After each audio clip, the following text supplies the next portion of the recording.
You are watching Bloomberg News. I'm Lori Rothman. And I'm Mark Crumpton. Thanks so much for joining us once again. Foreclosure filings jump above 300,000 for the sixth straight month in August. Is there any sign of improvement ahead? Rick Sharga is a senior vice president of RealtyTrac. He joins us now to break down the numbers and offer some insight. Rick, welcome to Bloomberg News. Good to see you again. Good to be here. What are these numbers telling you? What did this report, what are the internals, the metrics telling you? The best way I can describe it is that August was slightly less of a train wreck than July was. It's down marginally from an all-time record. There was one glimmer of hope in the numbers, though, which is we saw fewer bank repossessions in the month than we did the month before. Is that worth sticking on to? It might be. What we're hoping is that perhaps some of the loan modification programs that were announced yesterday, some of the numbers that were announced yesterday are finally starting to get some traction. Do we need to see more loan modifications? Oh, absolutely. The volume of inventory of foreclosures is off the charts. We're at about 6 times the normal rate. We're at about 10 times the normal rate of bank repossessions. The industry is just overwhelmed. Explain why we are not seeing an improvement in foreclosure rates. We're actually hitting 2 problems simultaneously right now. We still have some of the original mortgage-driven foreclosure problems, overvalued houses, bad loans. We're now starting to see unemployment-related foreclosures on top of that. So we're seeing just abnormally large numbers of homes in foreclosure. You're getting it from both sides. We're getting it from both sides.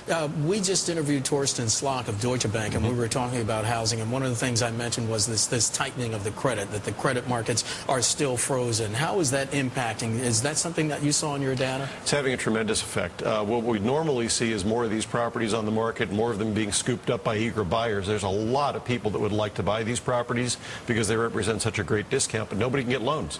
So a lot of what you're seeing right now is FHA loans for first-time home buyers and a lot of investors coming off the sidelines to buy with cash. A lot of people from overseas coming in and buying? There's a fair number of people coming in from overseas, not the flood we expected, but that's because overseas economies have taken a hit too.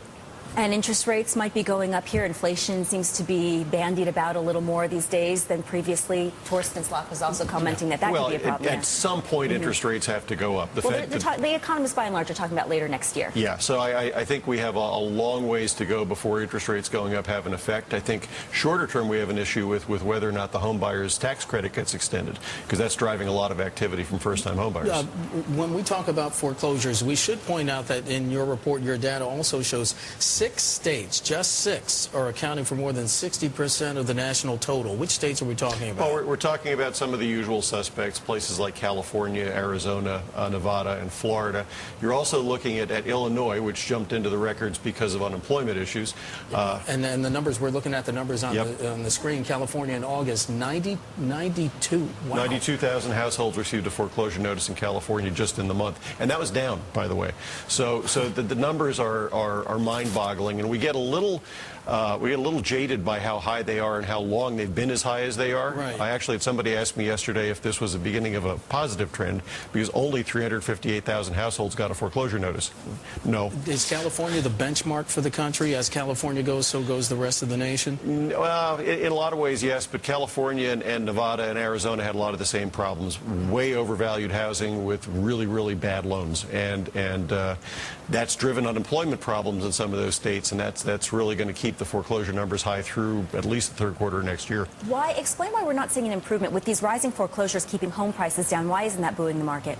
Again, the big problem is the availability of loans. If you're not eligible for an FHA loan right now as a first-time home buyer, if you're not in a conforming loan that Freddie or Fannie will buy, there's no secondary market. So there's virtually no jumbo lending going on. There's virtually nothing going on for somebody without perfect credit, 20% down payment, and a steady job. I'm glad you brought that up, because your credit score 3 years ago, your father's credit score is not your credit score. No. If you thought that maybe 600 was good 2 years ago, it's not now.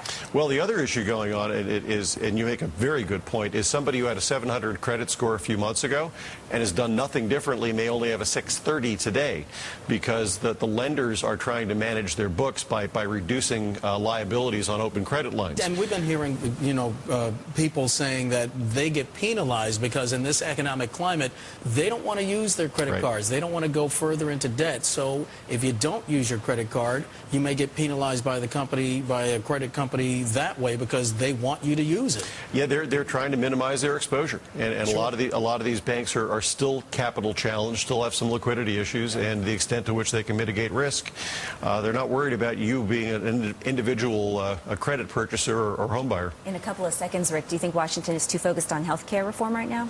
I know there's actually stuff going on behind the scenes. I think the focus right now is on health care, obviously, but I think housing's right behind it. We'll have to leave it there. Rick Sharga with RealtyTrac. Thanks for joining us today. Thanks for having me. Rick, thanks.